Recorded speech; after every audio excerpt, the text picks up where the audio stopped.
I'm getting ready to cut back this baseboard molding because I want to replace this casing with a wider, a 4-inch wide door casing, but I don't want to remove the baseboard, so I'm just going to cut it back. And the tool I'm going to be using is an oscillating multi-tool. It's called an oscillating tool because you see the blade oscillates back and forth. It cuts great and it's a very versatile tool, but it's a little hard to control and to make a perfectly straight cut unless you get a little assistance. In this case, I'm going to be using a speed square. I'm just going to hold it right on my line, just like that. There's the cut line, back 4 inches. And then I'm just going to guide the blade right along the square so I get a nice straight cut.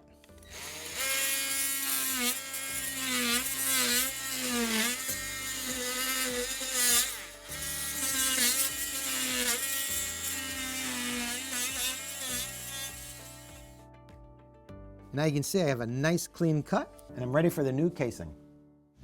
Simple Solutions is brought to you by Type Bond, the pro's advantage.